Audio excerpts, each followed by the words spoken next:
Okay, so today we're going to learn about the last type of function covered in Algebra 1, and it's called a quadratic function.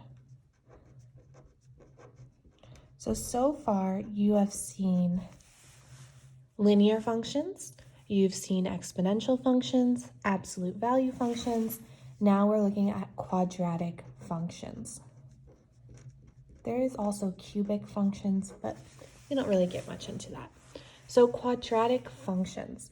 A quadratic function is written in standard form as y equals ax squared plus bx plus c, where a, b, and c are numbers or constants. Okay? So a quadratic function is something with an x squared term in it. X squared is the highest power that it goes in the equation, okay? So when graphed, a quadratic equation creates a U-shaped curve. So it looks something like this.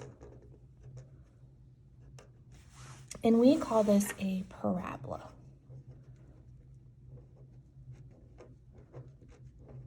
Okay. So this is the standard form for a quadratic function, and it forms a parabola or a U shape. So you can see here why it's a function. I can draw any line through here, and it's not going to hit in more than one spot. All right, so graph the quadratic functions. So right here, this is our parent function. Remember we talked about parent functions, and we use them to figure out how a graph moves left, right, up, or down. We did that with the absolute value function a lot. This is our parent function for quadratics. Okay. So we're going to graph it. We're going to see what it looks like. So I'm going to substitute in each of my inputs and figure out what my output is. So -3 squared. Anything negative that's squared turns into a positive. So this is really 9. Now we do -2 squared. We get 4. -1 squared. And that's just 1. 0 squared is just 0. Remember, anything to the 0 power is 1, okay? 1 squared is going to be 1. 2 squared is 4. And 3 squared is 9, okay? So we see that there's what I like to call a rainbow effect, that we see repeats going on. It kind of makes a little rainbow, right? So there's one number that doesn't get repeated, and that's the 0.00, right? The 0 y value does not get repeated, but everything else after follows in a pattern. If I gave you -4, you would have 16. If I gave you +4, you would have 16, and the pattern would keep going. So I like to call this the rainbow effect.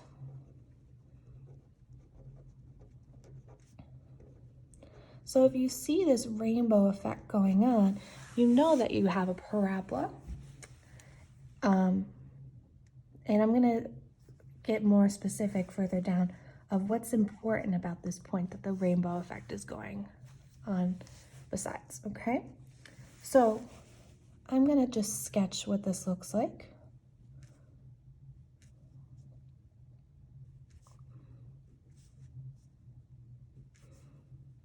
So it looks something like this. So make sure it has a curve appearance to it. We don't want it to look like a V because it's not absolute value, but it looks something like that. Our domain, so what does all of our x values look like, is all real numbers. We can put in any number. And then the fancy symbol for that is this R, that stands for all real numbers. Now the range. what are our y values? If we look carefully, we never have a negative y. It's always 0 and above, so that's what our range is. So y is greater than or equal to 0. Okay? So this is what our parent function looks like. So this is no longer our parent function because it has a negative sign in front. If there's a negative sign in front of your x squared term, it's going to open downward. Okay? So if it's positive in front, so say if we even had a positive 2 right here, it's going to open upward. If we have a negative 2, it opens downward. So let's look at this. So negative 3 squared is still 9, but we put the negative sign in front, so it's negative 9, negative 4, negative 1, 0, negative 1, negative 4, and negative 9.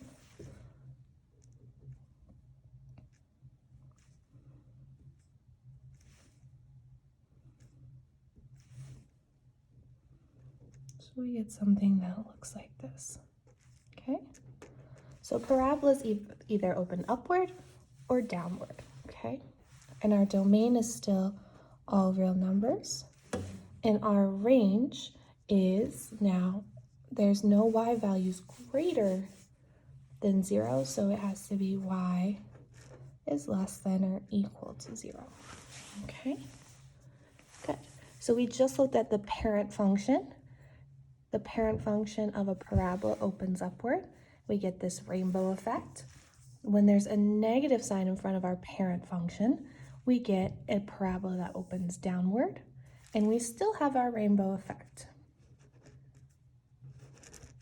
Okay, so there's this idea of an axis of symmetry, okay? Every parabola is symmetric, so that means I can take it, fold it in half, and it matches up. That's why we have this rainbow effect, okay? This is the symmetry, okay? The 4's matching, the 9's matching, the 1's matching. That's the symmetry, okay? So every parabola is symmetric with respect to one line called the axis of symmetry, okay? It's a key vocab word. And we can calculate the axis of symmetry algebraically. So we use the following formula. X equals negative b over 2a, okay? And we get the b and the a from our standard form.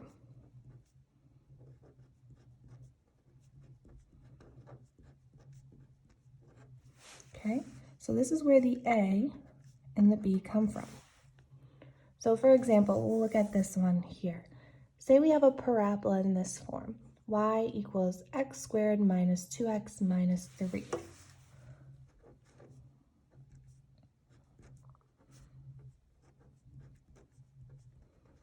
Okay, right here is my b, and I have no number in front of my x, which means I really have an imaginary 1, so that is my a.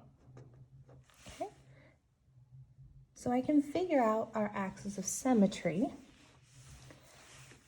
by substituting in these values into this formula.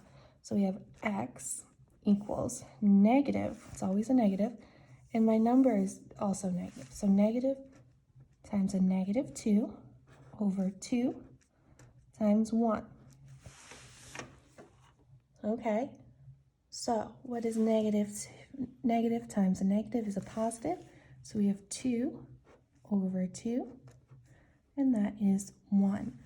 So that means at the line x equals 1, my parabola is symmetric, okay?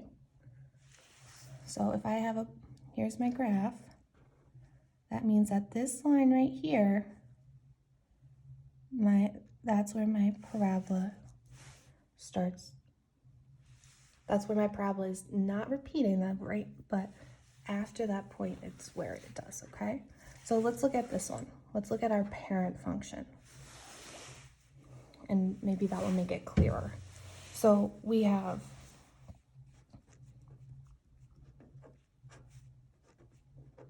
okay.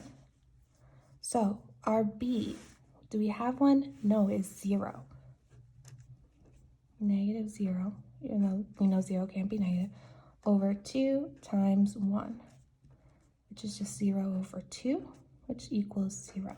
So at the value of 0, when x is 0, that is where our axis of symmetry is. So see, when x is 0, we don't have a rainbow yet, but everywhere around that we do, okay? So that's your axis of symmetry, where you don't see the repeat, but the repeat happens 1 point above or below it, okay? So we figure out axis of symmetry. We're going to take it another step and introduce another vocab word. The axis of symmetry is the line through the minimum or maximum point of the parabola. We call this point the vertex, okay?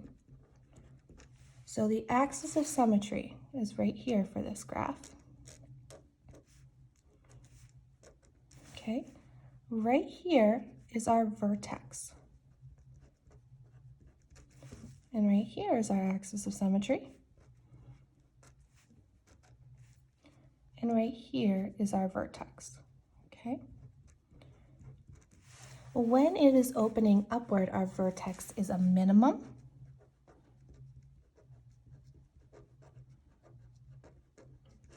And when it's opening downward, it is a maximum, right? It's the highest you can go, and here it's the lowest you can go, right? So axis of symmetry is the line that cuts it in half. The vertex is the point, the lowest point or the highest point, the minimum or the maximum, okay? And it's dependent on the axis of symmetry. So the first thing is to find the vertex algebraically is you first need to find the axis of symmetry.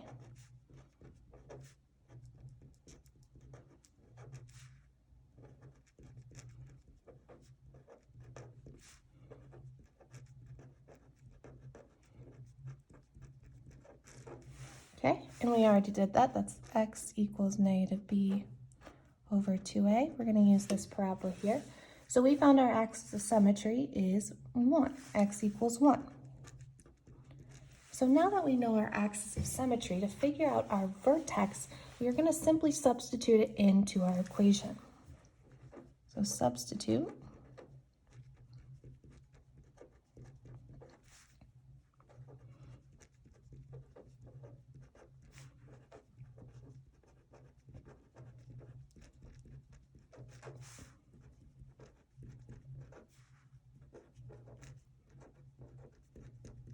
So wherever I see an x, I'm going to plug in the number 1. So here's our equation. Okay. So y equals, there's an x, so I put in 1 squared minus 2 times 1 minus 3. Okay, we know 1 squared is simply 1. Negative 2 times 1 is negative 2 minus 3. Okay, so let's combine our right terms. These negatives are like, so it's easier if we combine them first and then add the 1. So negative 2 minus 3 is really negative 5 plus 1. 1 plus negative 5 is negative 4. So when we have an axis of symmetry at 1, our vertex is going to be the point 1, negative 4. So our vertex